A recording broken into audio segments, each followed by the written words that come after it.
Kajian Kitab.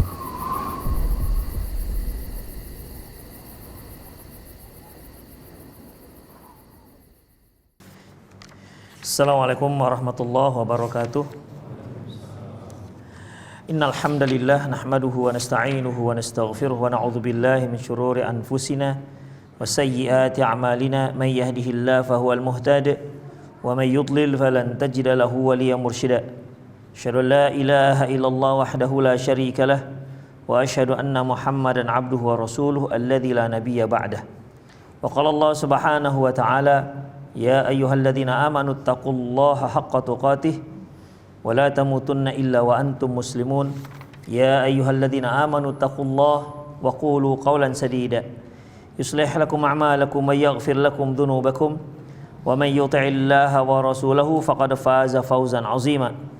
Ya ayyuhan nasu taqu rabbakum alladzi khalaqakum min nafsin wahidah wa khalaqa minha zawjaha wa batha minhuma rijalan katsiran wa nisaa'a wattaqullaha alladzi tasaaluna bihi wal arham innallaha kana 'alaikum raqiba. Amma ba'du, inastaqal hadithi kitabullah wa khairal hadi hadi Muhammad sallallahu alaihi wasallam wa syarrul umur muhdatsatuha wa kullu muhdatsatin bid'ah wa kullu bid'atin dhalalah wa kullu dhalalatin finnar. Kaum muslimin, kaum muslimat rahimanallahu wa iyyakum. Alhamdulillah kembali kita bertemu dalam kajian kitab Al-Mawsu'ah Al-Manahij Syar'iyyah yang kita sudah membahas dalam Kitabul Buyu', yaitu kitab jual beli. Kita masuk pada bab berikutnya, babun nahi anit tafriqi bainal walidati wa waladiha awil ikhwaini minar raqiq. Bab larangan memisahkan antara ibu dan anak serta dua orang saudara kandung. Di sini maksudnya apabila seorang bertemu dengan hamba sahaya, di mana hamba sahaya itu seorang wanita yang membawa anak, maka ketika dia menjualnya kembali, maka hendaklah dia jual juga sekaligus ibu dan anaknya. Tidak boleh dia jual ibu kepada si fulan dan si anak kepada si fulan, sehingga terpisahlah antara ibu dan anak. Ini nggak dibolehkan. Demikian juga kalau seorang bertemu dengan hamba sahaya, dua orang hamba sahaya, di mana dua orang ini saudara kandung, maka ketika dia menjualnya, tidak boleh dia menjualnya satu persatu atau dipisah. Yang satu dijual dengan si fulan, yang satu lagi dengan fulan, sehingga terpisahlah dua saudara kandung ini. Ini dilarang dalam Islam. Jadi kalaupun dia menjual kembali, juallah ibu dan anak itu sekaligus dengan orang yang sama, dan juallah saudara kandung ini, dua orang saudara kandung ini dengan orang yang sama, jangan dipisah. An Abi Ayyub radhiyallahu anhu qala, dia berkata, sami'tu Rasulullah sallallahu alaihi wasallam yaqul, aku pernah mendengar Rasulullah sallallahu alaihi wasallam bersabda, man farraqa bainal walidati wa waladiha farraqallahu bainahu wa baina ahibbatihi yaumal qiyamah. Barang siapa yang memisahkan antara ibu dan anak, maka Allah akan pisahkan dia dengan orang-orang yang dia cintai nanti di hari kiamat.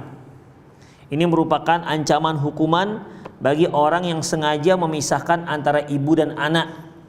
Sengaja memisahkan ibu dan anak. Ikhwah, kalau ini seorang hamba sahaya, ya, hamba sahaya itu tidak boleh dipisahkan antara ibu dan anaknya, apatah lagi seorang wanita yang merdeka. Ya, makanya dalam Islam, ikhwah, apabila seorang suami bercerai dengan istrinya sementara dia memiliki anak yang masih kecil, maka dalam Islam menetapkan hak asuhnya itu diberikan kepada si ibu, bukan kepada si suami. Hatta tangkihah, hingga dia menikah. Kalau si ibu sudah menikah lagi, maka terserah siapa yang mau mengasuh. Apakah si ayah akan mengambil hak asuhnya atau dibiarkan kepada si ibu? Karena ketika si ibu tersebut menikah lagi, berarti akan bercabang kewajiban dia. Pertama, dia harus menunaikan kewajiban dia terhadap suaminya. yang kedua terhadap anaknya. Oleh karena itu, karena dia tidak bisa lagi full memberikan perhatian kepada si anak, maka hak asuh tidak lagi lebih utama untuk si ibu. Namun apabila si ibu belum menikah dan anaknya masih kecil, maka hak asuh itu diberikan kepada sang ibu, bukan kepada si ayah, walaupun si ayah belum menikah. Ya, walaupun si ayah belum menikah lagi. Ketika dia sudah baligh, maka pilihannya diserahkan kepada si anak, apakah dia mau ikut si ibu ataukah ikut ayah. Terkecuali kalau hakim menetapkan walaupun dia masih kecil diberikan kepada si ayah. Mungkin dikarenakan pertimbangan karena si ibu seorang yang nggak ngerti agama. Misalnya, sementara si ayah mengerti agama, maka hakim menetapkan anak tersebut diberikan kepada si ayah karena maslahatnya lebih besar. Maslahatnya lebih besar jika si anak hidup dengan si ayah, sehingga dapat diajarkan bagaimana syariat Allah Subhanahu wa taala. Atau si ibu fasik misalnya, nggak sholat misalnya. Ya kalau si anak hidup bersama si ibu yang nggak sholat, maka kemungkinan besar si anak juga nggak sholat. Oleh karena itu, si anak diberikan kepada si ayah, itu pun kalau si ayah sholat. Kalau si ayah juga nggak sholat ya sama saja, tetap diberikan berat kepada si ibu. Allahu a'lam bissawab. Demikian juga halnya ikhwan mengenai hamba sahaya. Apabila si hamba sahaya ini punya anak, maka tuan si pemiliknya nggak boleh memisahkan mereka ketika dia menjual kembali. Man farraqa bainal walidati wa waladiha, barang siapa yang memisahkan antara si ibu dan anak, farraqallahu bainahu wa baina ahibbatihi yaumil qiyamah, maka Allah akan pisahkan dia dan orang-orang yang dia cintai nanti di hari kiamat. Hadis diriwayatkan oleh Imam At-Tirmidzi, Ahmad dengan sahih li ghairihi. Wa an Ali bin Abi Thalib radhiyallahu anhu qala, dia berkata, qadiman nabiyyu sallallahu alaihi wasallam bisabi. Nabi sallallahu alaihi wasallam datang membawa tawanan-tawanan. Fa amarani bi bai'i ikhwaini fa bai'tuhuma. Maka beliau menyuruhku untuk menjual dua orang saudara, dan aku pun menjual mereka kedua-duanya sekaligus. Fa farraqtu bainahuma, tapi ketika aku jual, aku pisah. Ya, aku pisah dalam penjualannya, yang si adik dengan si fulan, yang si abang dengan si fulan. Fabalagha dzalika Nabi sallallahu alaihi wasallam, dan cerita ini sampailah kepada Nabi sallallahu alaihi wasallam bahwa Ali bin Abi Thalib menjual hamba sahaya terpisah, sementara mereka berdua adalah saudara kandung.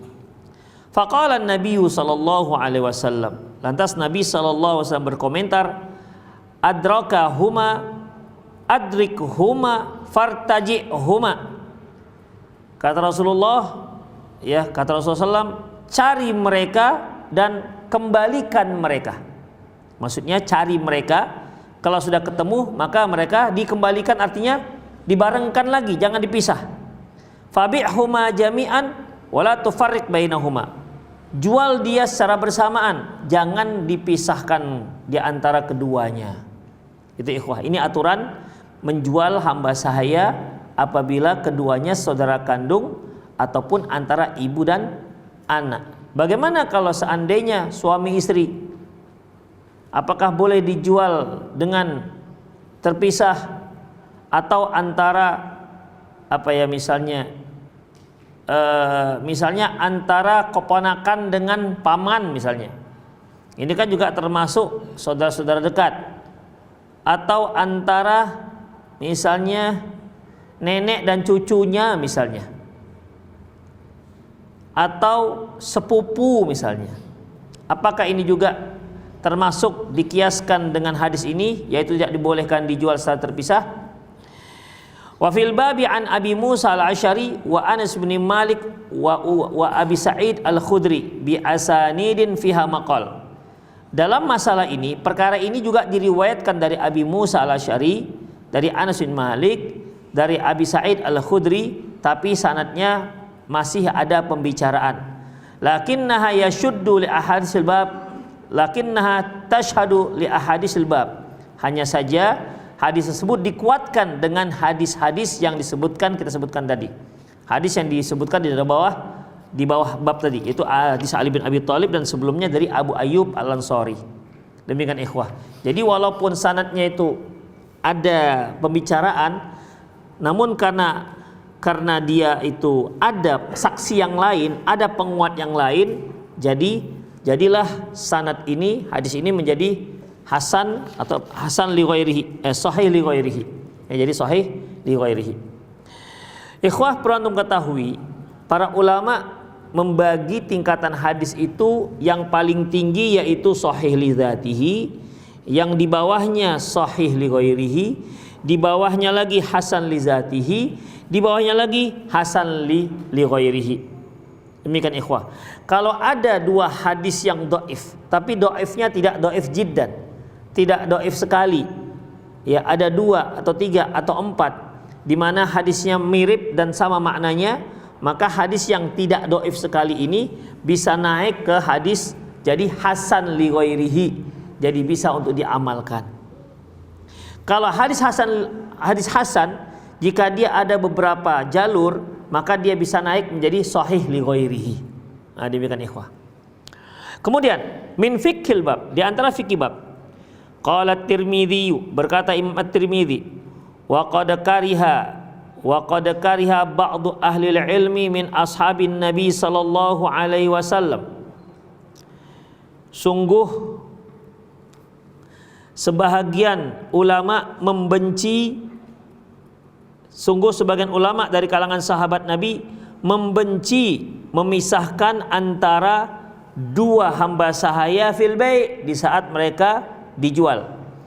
Wa rakhasa ba'du ahli ilmi fit tafriqi bainal mawalidat alladzina waladu fil ardil Islam wal qaul awal asah. Namun ada juga sebagian para ulama yang membolehkan untuk memisahkan antara saudara, di mana kalau mereka lahir di daerah Islam.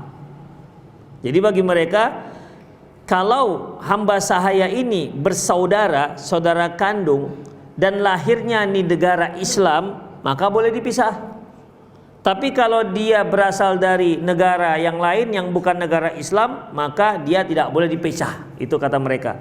Namun nggak tahu apa alasannya, sehingga membedakan antara yang lahir di negeri Islam dengan yang lahir tidak di negeri Islam. Wal qaul awal ashah, penulis mengatakan, ya hanya saja pendapat yang pertama itu lebih sahih, lebih kuat. Artinya tidak boleh memisahkan dua orang saudara kandung ketika dijual, ya, baik dia lahirnya di negara Islam maupun dia lahirnya di luar negara Islam, tidak ada perbedaan. Wa qala wal amalu ala hadza inda ahli ilmi min ashabin nabi sallallahu alaihi wasallam wa ghairihim. Dan dia berkata, yaitu Imam Tirmizi, para ulama dari kalangan sahabat-sahabat Nabi sudah mengamalkan hadis ini. Wa karihut tafriqu bainas sabi bainal walidati wa waldiha, dan mereka membenci memisahkan antara ibu dengan anaknya. Wa bainal waladu wal walidu wa bainal ikhwatu, atau antara anak dan ayahnya, atau memisahkan antara saudara-saudara. Jadi di sini ikhwah, Imam At-Tirmizi mengatakan pemisahan ini bukan hanya antara ibu dengan anaknya. Tapi kalau ternyata di sana ada seorang hamba sahaya, dia selalu bersama ayahnya, didapati dia bersama ayahnya, atau dia berada di daerah pertempuran kaum muslimin, memerangi mereka sehingga mereka menjadi tawanan perang. Kalau tawanan perang itu kan dianggap sudah menjadi hamba sahaya, ya. Setiap tawanan perang sudah bisa dijadikan sebagai hamba sahaya. Ternyata yang ditawan itu adalah antara adik dan kakak, abang misalnya, atau antara ayah dan anaknya. Setelah diketahui identitasnya, maka dalam masalah ini tidak boleh dia dipisah. Tetap dia kalaupun dijual berdua. Kalau dibeli berdua. Demikian ikhwah. Tidak boleh dipisah antara ibu dengan anak, anak dengan ayah, dan antara saudara-saudara kandung. Yang keempat, qala Syaukani fi Nail Autar, berkata Imam Asy-Syaukani dalam kitab Nail Autar, walladzi yadullu alaihi nas wa huwa tahrimut tafriq bainal ikhwati. Hadis-hadis yang disebutkan dalam bab ini ya menunjukkan bahwasanya haram hukumnya memisahkan di antara dua hamba sahaya yang saudara kandung. Wa amma ma adahum minal ahram, adapun selain mereka, karena dalam hadis hanya ada dua, antara orang tua ataupun antara ibu dengan anak dan antara saudara kandung. Ini yang ada hadisnya. Terus bagaimana kalau antara sesama mahram? Ya, apakah dibolehkan? Seperti misalnya wa ma adahum minal ahram ilhaqahu bil qiyasi fihi nazar. Adapun yang mengatakan bahwasanya dikiaskan antar mahram juga. Antar mahram seperti kita katakan tadi, antara keponakan dengan bibinya. Jadi ini kan anak, ibu dengan anak, ibu dengan anak, itu yang ada nasnya. Terus bagaimana dengan bibi dengan keponakannya? Ya, bagaimana dengan bibi dan keponakannya? Atau saudara-saudara misalnya, ada yang saudara kandung kan, ada saudara kandung, ada yang saudara seayah, ada saudara seibu. Jika memang mereka berdua atau bertiga misalnya, apakah mereka ini juga tidak boleh dipisah ketika dijual? Sementara nasnya itu hanya ada antara ibu dan anak dan antara saudara kandung. Sementara saudara kita itu kan, saudara itu bisa empat, bisa tiga jenis. Pertama saudara kandung. Saudara kandung ini artinya dia ayah dan ibunya satu, seayah seibu. Yang kedua, kalau seayah seibu berarti ini sudah disebutkan dalam hadis, nggak boleh dipisah. Ada yang kedua itu saudara seibu, artinya ibunya sama, ayahnya lain. Gimana masa dia nikah dua suami? Hah? Iya, dia menikah dengan suami A, lahirlah si fulan, udah, kemudian cerai atau meninggal suami yang pertama, nikah lagi dia dengan yang kedua, lahirlah si B. Maka antara si B dengan si A ini disebut saudara seibu. Ya, saudara seibu. Taib. Yang ketiga yaitu saudara seayah. Di mana si ayah gimana? Meninggal dulu istrinya, baru bisa dia punya istri yang lain. Hah? Enggak harus. Enggak harus kan Pak Risan? Enggak harus. Jadi apa namanya? Ya langsung juga bisa. Nggak usah nunggu harus meninggal dulu, ya, tidak harus meninggal dulu, sudah bisa dia memiliki apa namanya contoh saudara seayah, ayahnya satu,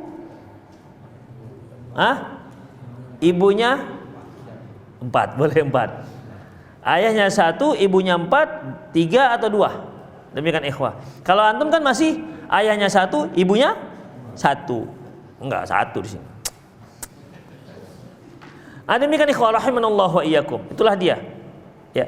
Taib. Yang ada dalilnya adalah saudara kandung, saya seibu, ini enggak boleh dipisah. Bagaimana kalau saudara seibu atau saudara seayah? Apakah ini juga tidak boleh dipisah? Jadi kata Imam Asy-Syaukani, adapun mengkiaskan antara yang disebutkan dalam nas. Yang dalam nas tadi apa? Ibu dan anak dan saudara kandung. Adapun mengenai pemisahkan di antara mahram dikiaskan dengan yang ada di nas, kata Imam At-Tirmizi, fihi nazar. Pendapat ini masih perlu diperhatikan, perlu dikoreksi, dianalisa. Li'annahu la tahsulu minhum bil mufaraqati masyaqqatan, karena kalau selain ibu dan anak, saudara kandung, selain ini mereka dipisah, tidak ada terasa berat. Demikian, beda halnya dengan ibu dan anak, pasti berat. Ibu dan ayah dan anak pasti berat. Saudara kandung itu pasti berat. Tapi kalau saudara antara bibi dan keponakannya, kalau mau dipisah nggak berat-berat kali itu. Ya, kalau mau dipisah tidak berat-berat kali. Antara menantu dengan mertua, mahram nggak? Hah? Menantu dengan mertua? Mahram. Ini nggak bisa dipisah nggak bisa dikiaskan dengan hadis tadi. Nggak bisa dianalogikan. Karena kalau menantunya pisah dengan mertua ada masalah biasanya. Ada, aduh, rindukan mertua gitu ada? Nggak ada. Paling yang rindu dengan anaknya aja. Dengan mertua nggak rindu-rindu kan? Gimana? Antum masa nengok, antum nggak ikut ditanya? Nggak punya. Demikian ikhwah. Jadi kalau dia rindu dengan mertua jarang-jarang itu terjadi. Tapi kalau anak mertua bisa. Siapa anak mertua itu? Ya istri lah. Demikian ikhwah. Atau dipisah antara anak dengan ibu tirinya misalnya, ya. Atau antara mertua dengan menantunya misalnya. Apalagi misalnya. Atau dipisah apalagi ya? Dipisah antara ayah dengan anak bawaan si ibu misalnya. Ini kan semua mahram ikhwah, ya, semua mahram. Namun hukumnya tidak bisa disamakan dengan dua orang tadi, ibu dan anak, dan dua orang yang saudara kandung. Tidak bisa dianalogikan. Jadi dianalogikan lagi berarti kalau ibu dan anak nggak boleh dipisah. Kalau saudara kandung nggak boleh dipisah. Berarti yang lain-lain juga di antara sesama mahram juga tidak boleh dipisah. Ini analogi yang nggak bisa diterima menurut Imam Asy-Syaukani rahimahullah. Ya. Berarti bagi yang lain juga nggak boleh. Bagi selain Imam Asy-Syaukani yang mengatakan nggak boleh karena dianalogikan dengan hadis ini. Berarti antara sepupu misalnya atau antara mertua dengan menantu juga nggak boleh dipisah dan seterusnya. Alasannya kata beliau, li'annahu la tahsulu minhu mufaraqatul masyaqqah. Karena dengan dipisahkannya selain ibu, anak dan saudara kandung ini itu tidak ada terasa berat. Kama tahsulul mufaraqatu bainal walid wa waladihi wa bainal akh wa akhihi. Sebagaimana rasa berat yang dirasakan jika dipisahkan antara orang tua dan anaknya atau antara dua saudara kandung. Fala ilhaqa liwujudil fariqu maka tidak boleh dianalogikan dikarenakan adanya perbedaan. Jadi ikhwah, qiyas itu ya menentukan suatu hukum yang tidak ada dalilnya, tapi dia bisa dikias. Ya, dikias. Makanya dalam mengkias harus ada hukum asli, nas asli. Misalnya nih, untuk zakat fitrah, ya, farada Rasulullah SAW zakatul fitr so'an minat tamr. Rasulullah SAW mewajibkan zakat fitrah so'an minat tamr, satu sok kurma, wa so'an minas sa'ir, satu sok gandum, wa so'an minal zabib, satu sok kismis. Udah, ada beberapa disebutkan. Taib. Ini untuk zakat fitrah. Yang ada dalam hadis gandum, kismis, kurma. Tak ada beras disebut. Ya, tak ada beras disebut. Taib, bagaimana bisakah kita berzakat fitrah dengan memberikan beras? Jawabannya bisa. Tapi bukankah beras tidak ada dasarnya, Pak? Bukankah beras tidak ada dasarnya? Ya, tidak ada. Tapi dia dianalogikan dengan kurma, gandum, dan kismis. Apa ya penghubungnya? Penyamanya apa? Penyamanya yaitu sama-sama makanan pokok. Itu penyamanya. Sehingga karena ada kesamaan status sama-sama makanan pokok, maka beras pun dianalogikan hukumnya dengan hukum kurma. Karena memang kurma dan gandum pada waktu itu menjadi makanan pokok. Bahkan penduduk Madinah itu ada mereka nggak makan gandum, hanya makan kurma. Rasulullah sendiri, pernyataan dari Aisyah radhiyallahu anha, kadang-kadang ada 2 bulan nggak ada berasap dapurnya. Berarti kan nggak masak apa-apa. Nggak masak apa-apa bukan berarti nggak makan apa-apa. Ya, dia makan apa-apa? Ya makannya nggak dimasak. Apa makanan yang dimasak? Ya kurma tadi itu, makan kurma. Jadi karena itu merupakan makanan pokok penduduk Madinah, mereka terbiasa makan kurma. Kalau kita kan nggak biasa makan kurma. Pagi kurma, siang kurma, malam kurma. Waduh, itu bisa lemas kita.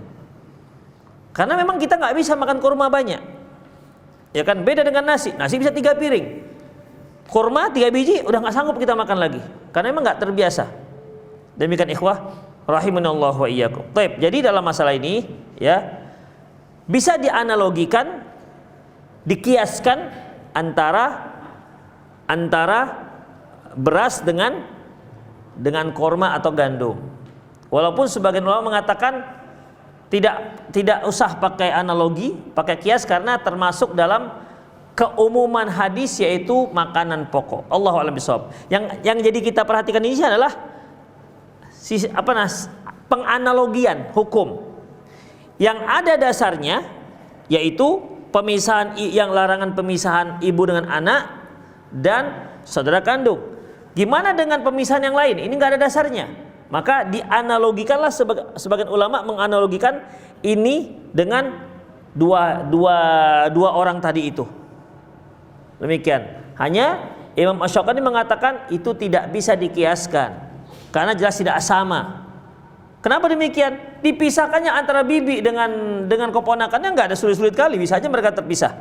Beda halnya dengan kalau ibu dengan anaknya. Ya kalau kita di masyarakat kita kan bibi itu sudah statusnya seperti ibu, sementara keponakan statusnya seperti anak. Tapi ketika dipisah mereka, kalau seandainya bibi dan keponakan ini merupakan hamba saya, dijual terpisah, gak ada masalah menurut Imam Asy-Syaukani. Tidak bisa dikias dengan antara ibu dan anak. Kemudian ikhwah, fayambaghi wuqufu ala ma tanawalahu an-nass al-zahirul hadis wa zahir annahu yuhram tafriqu sawa'un kana bil bai' aw ghairiha. Maka tidak boleh, maka hendaklah seharusnya kita tetap berdiri di atas apa yang disebutkan dalam nas, di mana zahirnya haram hukumnya memisahkan mereka semua. Sawa'un kana bil bai', baik dengan cara menjualnya secara terpisah, au bi ghairihi, atau dengan cara yang lainnya, mimma fihi masyaqqatun, karena yang bisa menyebabkan kesulitan bagi mereka. Ya artinya begini ikhwah, dia nggak jual sih, tapi yang satu dihadiahkan kepada fulan, yang satu dihadiahkan kepada fulan, terpisahlah dia jadinya. Jadi kalau mau dihadiahkan, ya hadiahkan dua-dua, selesai. Jangan dipisah-pisah, tidak harus dibeli. Atau yang satu ditinggalnya di kampung ini, yang satu lagi tinggal di kampung sana, memang dipisah dengan dia, maka nggak dibolehkan, haram hukumnya. Ya, man farraqa bainal walidati wa waladiha faraqallahu yaumal qiyamati, man faraqallahu bainahu wa baina ahibbatihi yaumal qiyamah. Barang siapa memisahkan antara ibu dan anak, maka dia akan dipisahkan oleh Allah antara dia dan orang-orang yang dia cintai nanti di hari kiamat. Maka ini nggak dibolehkan. At-tasawi masyaqqatul tafriq bil bai', karena antara menjual, memisahkan atau menghadiahkan, semuanya memiliki satu sebab, yaitu terpisah. Ya, jadi tidak harus ini kalau dijual baru nggak boleh, karena hadis kan menyebutkan dijual, ya kan? Hadis menyebutkan jangan kalian jual secara terpisah antara ibu dan anaknya. Kenapa nggak dibolehkan? Apakah disebabkan karena masalah jual, atau dikarenakan akan menyebabkan mereka akan kesulitan, yaitu dikarenakan mereka dipisah? Jawabannya bukan karena jualnya. Jawabannya yaitu karena mereka dekatnya hubungan psikologi mereka berdua. Makanya nggak boleh dipisah. Kalau kita katakan bahwasanya dilarangnya itu karena masalah jual, tapi kalau dihadiahkan dengan berbeda-beda, berarti hukumnya menjadi boleh. Padahal tidak ada yang mengatakan bahwasanya alasan mengapa dia nggak boleh dipisah dikarenakan dijual. Kalau nggak dijual tapi dipisah, tetap nggak boleh. Jadi alasan utama mengapa tidak boleh mereka dipisah, ya, bukan dikarenakan jualnya, tapi dikarenakan dipisahnya. Pokoknya segala cara yang dia lakukan, jika keduanya antara ibu dan anak ini terpisah, maka itu diharamkan apapun caranya, bukan harus dijual. Ya, bukan harus dijual. Demikian ikhwah rahimanallahu wa iyyakum. Atau dibawanya kedua-duanya di hutan. Satu dilepaskan di sini, satu dilepaskan di sini, dipisah dengan dia. Dijual enggak, ya dihadiahkan juga enggak. Demikian ikhwah, itu termasuk dipisah. Maka termasuk dalam kategori man farraqa baina walidati wa waliha farraqallahu bainahu wa baina ahibbatihi yaumil qiyamah. Barang siapa yang memisahkan antara ibu dan anak, maka Allah akan pisahkan antara dia dan orang-orang yang dia cintai di hari kiamat. Itulah ikhwah. Illa tafriqul ladzi la ikhtiyara fihi al-mufaraqatu kal qismati. Kecuali kalau terpisah di mana si pemilik tidak punya tidak punya kuasa untuk memilih si pemilik. Misalnya al-qismah. Qismah ini ikhwah apa ya? Jadi kalau terjadi undian, misalnya termasuk dalam hampasan perang, udah ini ada sekian banyak ada sekian banyak hamba sahaya yang harus dibagi. Kalau mereka pilih tentu pilih yang bagus-bagus kan. Kalau suruh pilih, saya yang ini, yang tinggi besar ini, saya mau yang ini, tentu semua orang kan mau begitu. Kalau dia hamba saya perempuan, apa yang dipilihnya? Yang cantik. Yang jelek-jelek itu nggak ditinggal. Udah jelek, apalagi udah jelek kurapan lagi, Pak, bakal nggak ada yang milih. Kalau itu diberikan pilihan. Tapi kan ini nggak boleh memilih. Maka diundi, saya ternyata terpisahlah antara ibu dan anak. Misalnya begitu, terpisah antara ibu dan anak, maka mau tidak mau mereka harus dipisah karena itu bukan lagi dalam kuasa orang yang menjual atau yang membeli. Allahu a'lam bishawab. Qala Ibnu Qayyim al-Jauziyah fi Zadil Ma'ad. Berkata Ibnu Qayyim al-Jauziyah dalam kitab Zadil Ma'ad, wa kana yamna'u min tafriqi fi sabi bainal walidati wa waladiha. Beliau mengatakan bahwasanya terlarang memisahkan hamba sahaya antara anak dan ibunya. Wa dzakara hadits Abi Ayyub. Lantas Imam Ibnu Qayyim al-Jauziyah pun menyebutkan hadis Abu Ayyub, yang hadis yang pertama di bab. Wa kana yu'ta bis-sabi, di mana pada waktu itu didatangi hamba-hamba sahaya, fayu'ti ahlal baiti jami'an kirahiyatan ayyufarriqa bainahum, di mana dia memberikan semua antara anak dan ibunya karena dia tidak suka kalau kedua ibu dan anak ini dipisah. Jadi intinya ikhwah hanya satu intinya. Gak boleh kalau seorang memiliki hamba sahaya anak dan ibunya maka tak boleh dipisah. Itu aja sih intinya. Kalau dia memiliki hamba sahaya dua orang saudara kandung, maka ketika dia jual gak boleh dipisah. Imma dia jual dua-dua atau dia tidak jual dua-dua.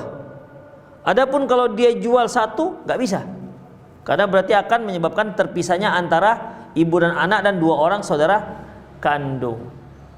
Jadi kalau begini misalnya, saya butuh duit hanya untuk menjual duit harganya itu hanya menjual satu hamba saya sudah cukup untuk kebutuhan saya. Jadi saya nggak butuh jual dua-dua. Maka alasan ini gimana bisa diambil? Nggak bisa. Jual dua-dua. Berlebih duitnya nggak apa-apa. Demikian ikhwah. Berlebih duitnya nggak apa-apa. Yang penting dia tidak melanggar apa yang telah ditetapkan oleh Allah dan Rasulullah sallallahu alaihi wasallam. Demikian ikhwah rahimanallahu wa iyyakum. Selanjutnya, babun nahi anis salafi wa bai'. Bab larangan jual beli dan salaf. Nanti kita salaf dan jual beli. Apa yang dikatakan salaf di sini? Tidak terkait dengan dakwah ini ya. Dakwah salafi enggak. Ini masalah jual beli. Nanti akan dijelaskan. An Amr bin Syu'aib an abihi an jaddih. Dari Amr bin Syu'aib dari ayahnya dan dari kakeknya, qala dia berkata, qala Rasulullah sallallahu alaihi wasallam. Rasulullah sallallahu alaihi wasallam bersabda, la yahillu salafun wa bai'un. Tidak halal salaf dan jual beli. Wala syartani fil bai', dan juga tidak boleh dua syarat dalam satu transaksi. Wala ribaha malam yatman, dan tidak boleh mendapatkan riba keuntungan malam yatman sementara dia tidak mendapat jaminan. Wala bai'a ma la yasaindak, ma laisa indak, dan juga tidak boleh menjual apa yang tidak kamu miliki. Baik, sekarang dibahas. Min fiqhil bab, tahrimu salaf bai' wa suratuhu, yang dikatakan haram menjual jual beli dan salaf dan jual beli, yaitu ayyaqridahu qardan summa yubayi'uhu alaihi bai'an yazdadu alaihi, yaitu dia memberikan qardan, dia memberikan hutang, summa yubayi'uhu alaihi bibai'in yazdada alaihi, kemudian dia jual dengan harga yang lebih dia jual dengan harga yang lebih. Jadi begini ikhwah, dia memberikan hutang, ya, dia memberikan hutang, kemudian nanti dia jual balik dengan harga yang lebih. Gimana maksudnya? Perhatikan. Qad yakunu biqaul, dengan mengatakan abi'uka hadhid dar bi alfid dinar, aku jual kepadamu rumah ini dengan 1000 dinar, tapi dengan syarat ala ayin tuslifani mi'ah fi kadza wa kadza, dengan syarat kamu meminjamkan kepadaku 100 dinar dalam jangka waktu sekian dan sekian. Jadi di sini persyaratan, ya. Dalam Islam nggak dibolehkan. Kalau Anda jual beli aja. Tak usah pakai syarat. Saya jual mobil saya ini harganya 100 juta, syaratnya kau pinjamkan saya 50 juta. Ini nggak boleh. Berarti kalau dia nggak setuju meminjamkan 50 juta, konsekuensinya nggak jadi dijual. Persyaratan ini nggak boleh kan dalam Islam. Ya, jadi kalau jual ya jual saja. Sama seperti gini ikhwan. Saya jual HP saya ini dengan syarat 3 hari lagi kamu jual ke saya. Gimana? Ini saya jual nih, ya mungkin saya butuh duit. Saya jual HP saya ini 1,5 juta, tapi besok saya ambil lagi, kau jual ke saya 1,5 juta. Gimana? Hah? Boleh nggak Gi? Nggak boleh. Kenapa bersyarat? Ya, itu syarat yang nggak dibolehkan. Syarat yang tidak dibolehkan. Kenapa? Seolah dia tidak memiliki dengan kepemilikan yang 100%. Itu ikhwah, ya. Kalau dia iyakan berarti kan dia harus menjual. Ini kan sama, artinya dia sedang berapa namanya? Ngutang. Sedang berhutang sebenarnya itu. Berhutang 1,5 juta, besok saya bayar, kan itu artinya. Ya. Berhutang 1,5 juta, besok saya bayar. Ini daminannya HP, kan itu dia ikhwah. Kan itu artinya. Ya. Kemudian tahrimu syartaini fil bai', diharamkan 2 syarat dalam satu transaksi. Huwa ayyaqul abi'uka naqdan bikadza wa nasi'atan bikadza. Nah, ini yang bisa terjadi. Karena Syekh Albani dan murid-muridnya meyakini bahwasanya jual beli seperti itu tidak dibolehkan. Bagaimana? Aku jual kredit sekian dan kalau kontan sekian. Biasanya lebih mahal mana? Jual kredit apa jual kontan? Kredit. Mobil ini saya jual kredit setahun misalnya 200 juta, tapi kalau kontan cukup 100 juta. Itu dia. Jadi ada 2 harga di situ. Ya, ada 2 harga. Menurut Syekh Al-Albani rahimahullah dan juga murid beliau Syekh Salim bin Al-Hilali mengatakan tidak dibolehkan karena itu termasuk 2 syarat dalam satu transaksi. Atau 2 transaksi, 2 harga dalam satu transaksi, kata beliau. Makanya beliau nggak membolehkan. Jadi kalau jual kontan saja. Ini berapa? Sekian. Kontan sekian. Kalau kredit nggak ada, gitu dia. Itu kalau Syekh Albani dan murid-murid beliau. Pak, saya beli buku ini, berapa harganya? 100.000. Kalau saya cicil berapa? Nggak ada cicil. Yang ada kontan, cash. Atau Pak, bisa saya beli buku cicil? Bisa sekian. Kalau cash nggak ada jual cash, yang ada cicil, gitu dia. Ima dia pilih cicil atau dia kontan. Namun kalau dia jual dalam satu buku, buku ini saya jual kalau kontan 100.000, kalau cicil 10 tahun 300.000 misalnya, maka itu tidak dibolehkan. Namun banyak para ulama mengatakan itu dibolehkan. Ya, seperti yang sudah pernah kita pelajari bahwasanya para ulama Saudi Arabia dan lain-lainnya menyatakan bukan itu yang disebut dengan dua harga dalam satu transaksi. Yang dikatakan dua harga dalam satu transaksi, misalnya macam tadi, kontan 100.000, kalau cicil setahun 150.000. Sudah, saya beli, dibayar pulang. Tapi belum menetapkan yang mana yang harus dia bayar. Apakah cash ataukah kredit? Nah, ini yang disebut dengan dua harga dan satu transaksi. Terus bagaimana kalau dia tentukan satu? Kredit 200 juta, kontan 100 juta. Ketika dia sudah tentukan satu, ya sudah saya ambil kontan. Berarti kan satu harga namanya. Atau saya ambil yang kredit yang 200 juta, berarti kan itu namanya satu harga. Hanya penawarannya dua, tapi penentuannya hanya satu harga. Kalau mereka sudah setuju diambil barangnya dan tidak menentukan apakah kontan atau kredit, ini yang disebut dengan dua harga dalam satu transaksi. Allahu a'lam bissawab. Kalau saya sarankan antum jual beli cash saja lah, nggak usah pakai kredit. Ya. Karena gara-gara mau yang baru akhirnya kredit. Cari aja yang sanggup kontan, udah. Jadi tidak pakai utang-utang. Karena banyak juga sih orang sekarang kalau bisa kredit, kenapa kontan? Nah gitu. Jadi semboyan hidupnya memang utang. Sehingga sisanya itu bisa mereka putar-putar lagi katanya gitu. Ya. Kita harus balik ikhwah semboyan hidup kita.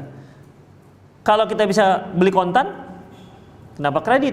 Tapi banyak juga kan showroom nggak mau dia. Pak, saya mau beli kontan, nggak ada kontan di sini. Begitu. kita beli kontan nggak mau, dia maunya kredit. Kenapa kira-kira?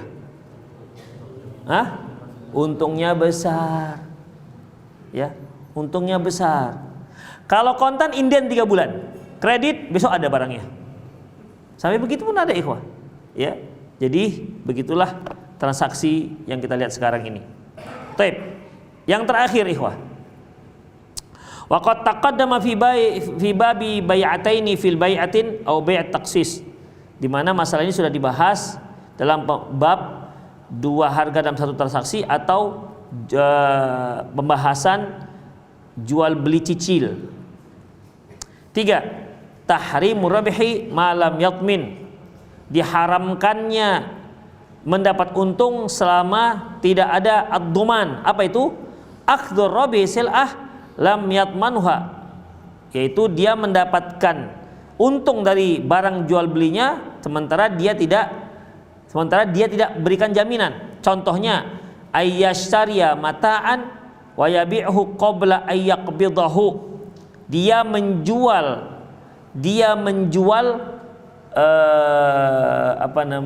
menjual perabotan rumah tangga, dia membeli perabotan rumah tangga, lantas dia menjualnya langsung tanpa serah terima. Jadi dia tidak punya resiko. Misalnya nih, saya datang ke tukang perabot lah, saya tanya-tanya ini, atau kulkas lah ya, kita masuk toko-toko elektronika, saya lihat ada kulkas ataupun lemari es 2 pintu. Berapa nih harganya Pak?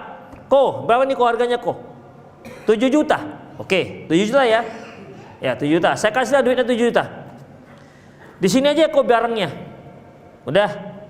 Nanti ada yang ngambil. Ternyata itu barang belum saya pindah dari tempat di tokonya, saya sudah jual. Saya ada kulkas 2 pintu misalnya.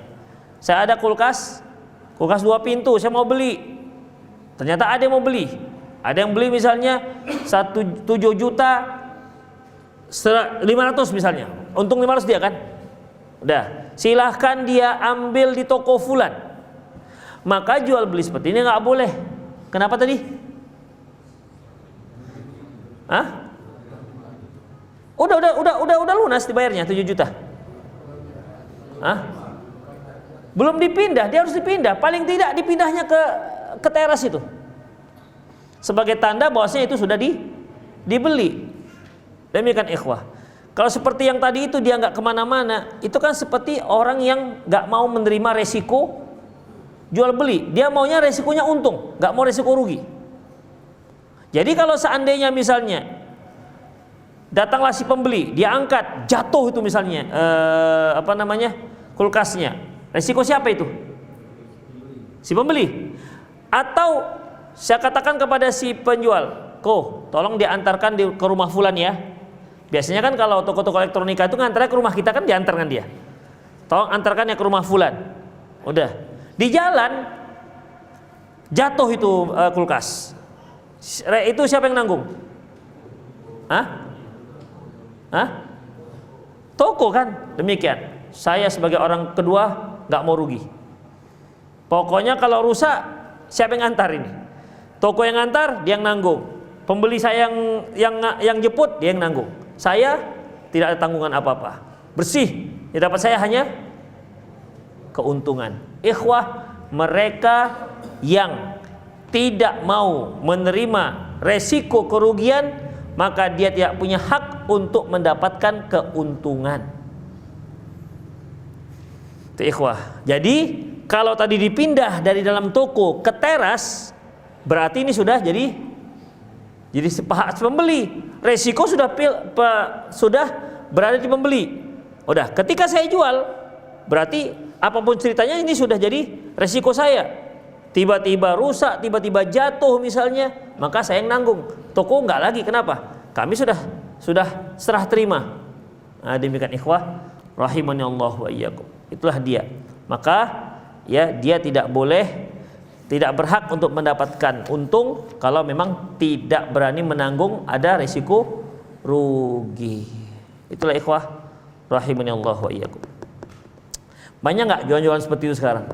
Dia tidak mau risiko rugi. Banyak ikhwah. Ya, banyak. Dia tidak mau risiko rugi. Ikhwah rahimanallah wa iyyakum. Ya udah itu aja. Ada yang mau nanya silakan. Ya.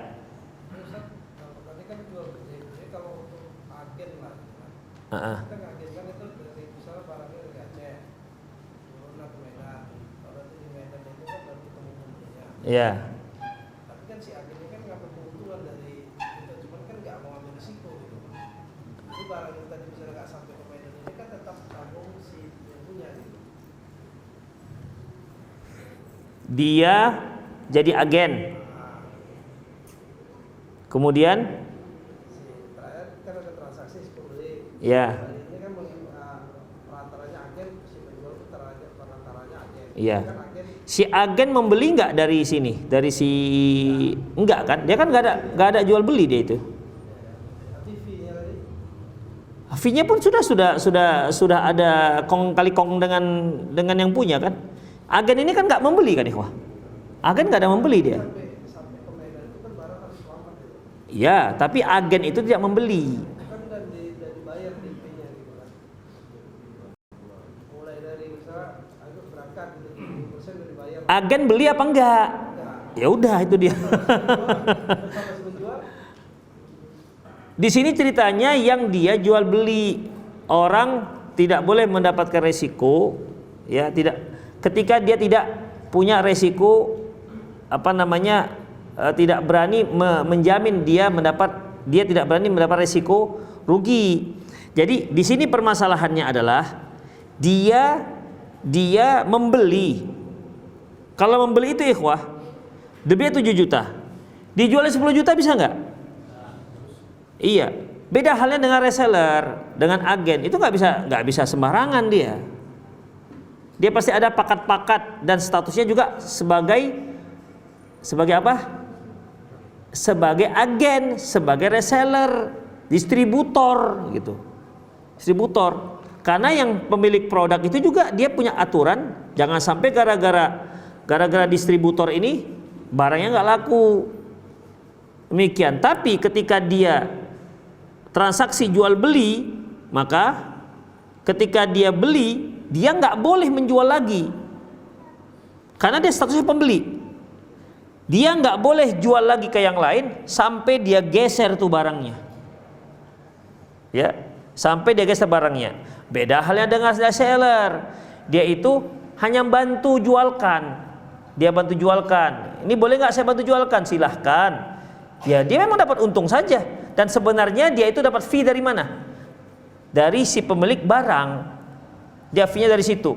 Dia nggak memiliki barang, ya, dia tidak memiliki barang. Adapun kasus kita ini, dia memiliki barang, ya, dia memiliki barang, maka dia tidak boleh menjual lagi barang yang sudah beli sampai dia pindah dulu dari tempatnya, dia geser dulu. Hatta yaqbidahu, sampai dia terima, serah terima, atau dia pindah dari tempatnya, itu tidak dibolehkan. Itu bedanya antara yang menjual dan membeli dan menjual lagi dengan reseller atau apa lagi namanya? Agen, apa lagi namanya? Distributor. Itu dia. Dia nggak memiliki. Ada lagi? Ya.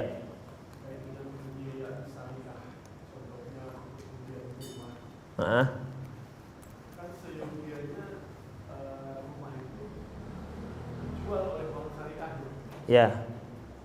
Kan selama ini kan langsung saja bank syariah yang membayar, terus otomatis itu menjadi hak yang dibiayai yang membeli rumah itu. Gimana Pak? Gimana? Bapak mau beli rumah? Ya, saya mau beli rumah. Ya. Bank syariah. Ya. Dan apakah rumah yang mau dibeli itu harus menjadi hak milik bank syariah dulu baru dijual? Iya, nggak boleh dia nalang, nggak boleh dia talang, karena dia kalau dia mau jual, kalau bank syariahnya mau menjual rumah itu, dia harus menjadi milik dulu. Setelah dia jadi milik, baru dia jual, dia punya hak untuk mendapatkan keuntungan. Hah? Dan memang perbankan di Indonesia ini nggak boleh memiliki aset yang real, nggak boleh. Peraturannya kan nggak boleh. Makanya begitu ada sitaan langsung dijual, kan dilelang.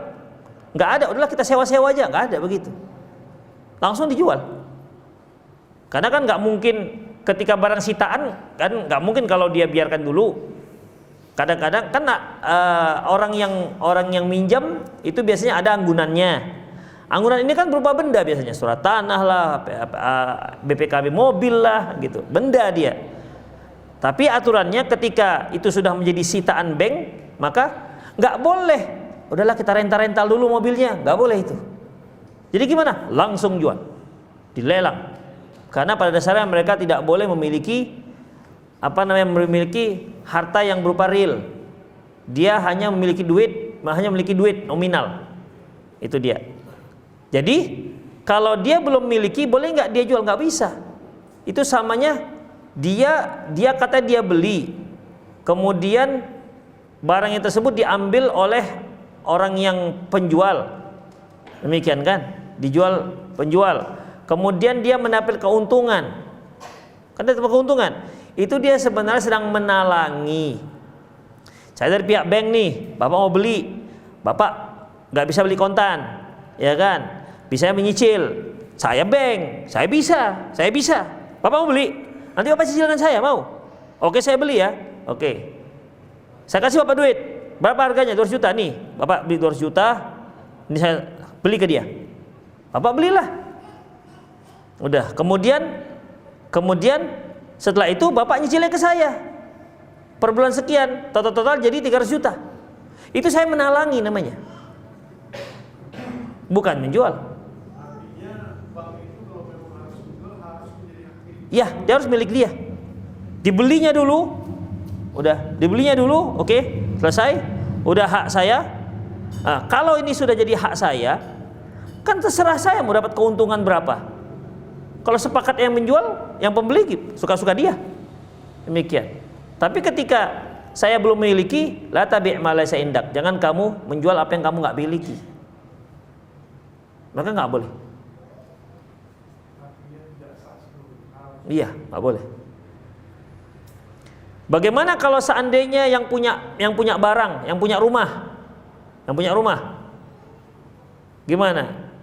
Ikut menandatangani cicilan si orang yang membeli dengan bank. Dia ikut sebagai saksi, nggak boleh.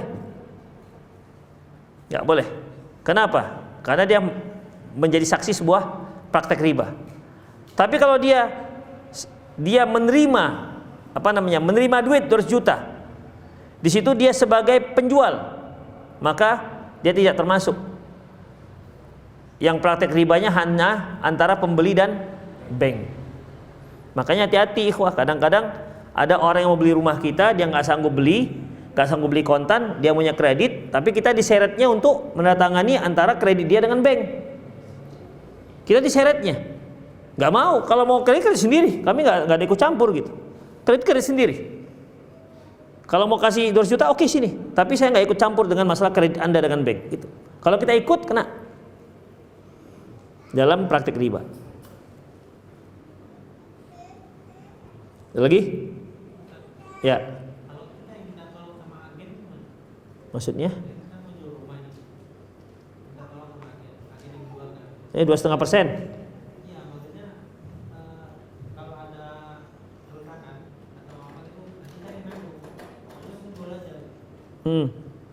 Ya sama tadi, sama seperti tadi. Dia minta tolong jualkan, dia nggak memiliki. Nggak apa-apa, kan dia minta tolong jualkan kan? Iya, nggak apa-apa. Karena dia di situ tidak memiliki, dia membantu untuk menjualkan. Kan agen kan? Agen nggak pernah memiliki, wah. Agen nggak pernah memiliki. Dia hanya bantu jual. Tapi yang terpenting dia dapat dia dapat izin dari si pemilik. Ya, izin dari pemilik. Gak bisa dia misalnya pergi ke Carrefour, di foto-fotonya elektronika yang di Carrefour itu. Fotonya ditengoknya ada harganya kan dinaikkan 500.000. Nah, ini ada yang mau dijual, gini. Ada yang pemilik pemaunya, transfer, dapat duitnya, dibeli ke sana gitu. Dia beli ke sana. Ke toko Carrefour yang ada yang ada bandrol harganya, untung dia 500.000. Syaratnya pokoknya kamu transfer, barang akan dikirim. Tapi kan dia belum punya. Begitu duit sampai ke dia punya duit, dia beli itu barangnya. Cuman kalau seandainya tiba-tiba naik, rugi dia.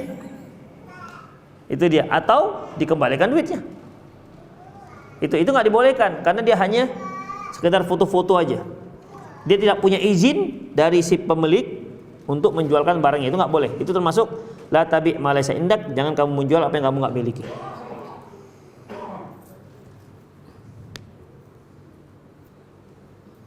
Ada lagi?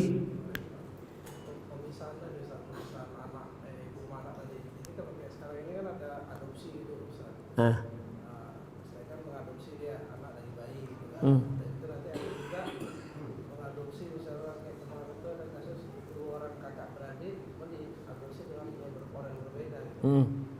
Nggak boleh.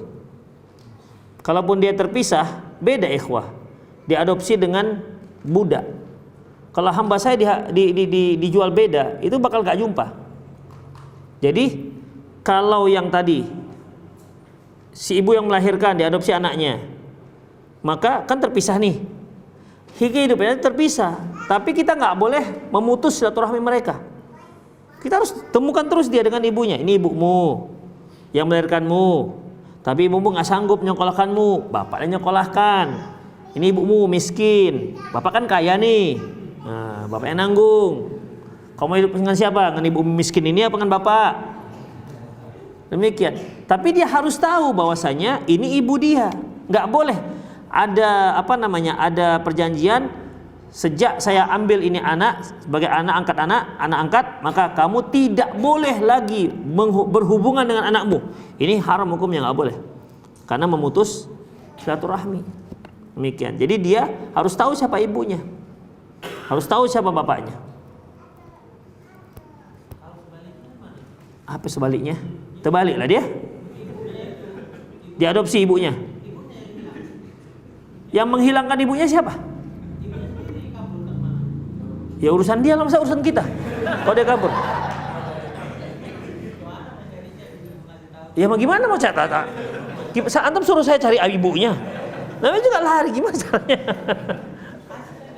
Hah? Ibunya lari. Terus antum tanya, Ustadz apa hukumnya ibunya lari gitu? Gimana caranya? Namanya lari.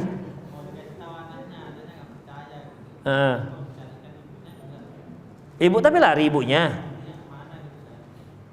Berarti kan lari sendiri, bukan dipisah.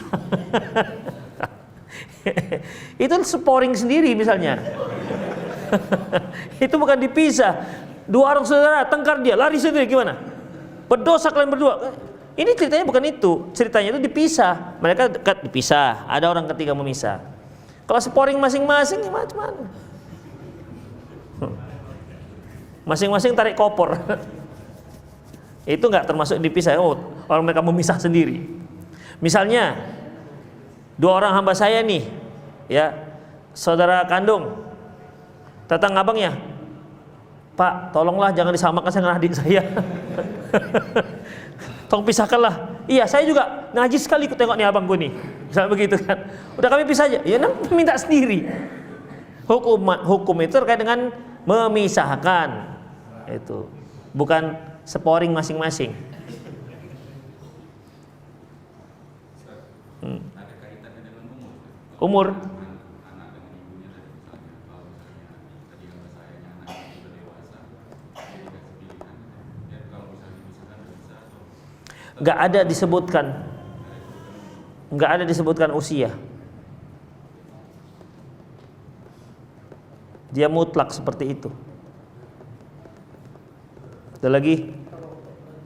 Antum aja yang nanya. Kalau menyembunyikan sementara waktu kan, karena kasusnya itu orang tuanya ampun lagi macamnya. Jadi kan diambil anak itu karena supaya itu bagus gitu kan. Jadi itu sementara waktu nggak dibilang ke identitas anak itu sampai bikin anak bisa. Ya terserah antum lah kalau gitu.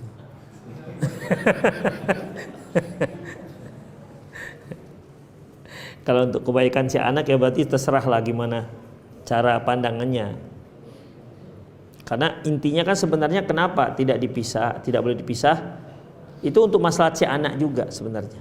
Ya kalau seandainya ibunya jahil, kan sudah dibilang tadi. Jangankan sementara, selamanya juga bisa. Misalnya ibunya ani-ani misalnya kan. Ani-ani, antum tahu ani-ani? Khawatir kan bapaknya kalau dia jadi ani-ani juga anaknya. Ya sudah, akhirnya dia ditetapkan, dan itu pun hakim menetapkan. Ya, hakim menetapkan. Makanya ikhwah, sebenarnya memang perlu ada pengadilan keluarga, itu perlu. Di Saudi Arabia ada pengadilan keluarga ikhwah, di Indonesia nggak ada. Pengadilan keluarga ini artinya si istri bisa mengadukan ke pengadilan kalau suaminya nggak memberi nafkah. Dipanggil suaminya, betul nggak kamu nggak beri nafkah? Kalau memang terbukti, maka dia diancam, kamu menafkahi anak dan istrimu, kalau nggak kamu kami penjara. Itu bisa begitu, saya dipenjara. Kalau sekarang kan nggak ada seperti itu, ikhwah. Nggak ada pengadilan kamu nafkahi anakmu, kalau tidak kamu kami penjara. Nggak begitu kan? Uang kami aja negara nggak bisa nafkahi rakyatnya, siapa yang menjara kami gitu kira-kira.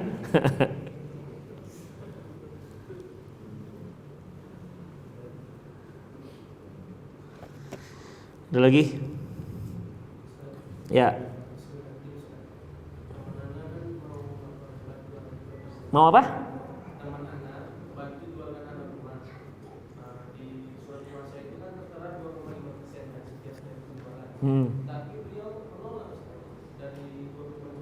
Terus? Bagus sekali loh itu. Cocok kali itu. Cari lagi yang kayak gitu itu. Nggak apa-apa ikhwah. Kalau hak itu dia tidak mau mengambil haknya, itu nggak ada masalah. Seperti antum menikahi seorang wanita. Udah menikah, bang, abang nggak usah nafkahi saya. Saya kan sebenarnya orang kaya bang, abang miskin kali ku tengok. Udah, abang nggak usah nafkahi saya bisa nafkahi sendiri.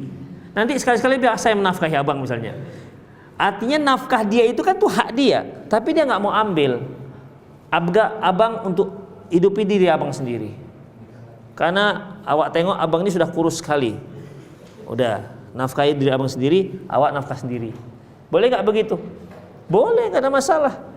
Kecuali dari istri, suami, dek, kita menikah tapi abang nggak mau menafkahi adik. Itu kan berarti dia mau menghilangkan hak orang. Kalau ini kan hak dia yang dia hilangkan, nggak apa-apa. Seperti tadi itu, maka bagus sekali tadi itu. Di mana rumahnya itu? Saya bantu, masya Allah. Semoga Allah berikan pahala besar dia. Kalau 2,5% itu berapa dia dapat kalau aku? Ya kadang-kadang kalau cuma 100.000 kan, udah maaf. Gitu kan? Kalau 2,5% ternyata 25 juta. 25 juta ya.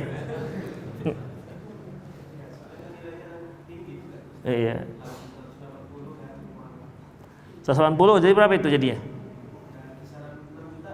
6 juta. Kalau dia 100, 2,5 juta. 2,5% kalau 100, itu tadi harga berapa? 1,8. Oh, enggak sampai 5 juta lah. Ngeri kali tuh ngitungnya. Salah hitung itu kalau sampai 7 juta. Kalau dia 200 saja baru 5 juta. Hah? Kita gitu, enggak 7 juta. Antum agen ya berarti? Oh, saya kira karena agen nantinya antum dinaikkan harga. Ada lagi? Udah lah ya. Yalah ikhwah rahimanallahu wa yakum, semoga bermanfaat ya. Taib aku qouli hadza wa astaghfirullah li wa lakum wa lisal muslimin innahu al-ghafurur rahim. Subhanakallah bihamdik asyhadu an la ilaha illa anta astaghfiruka wa atubu ilaik. Wa akhiru da'wana alhamdulillahirabbil alamin. Assalamualaikum warahmatullahi wabarakatuh.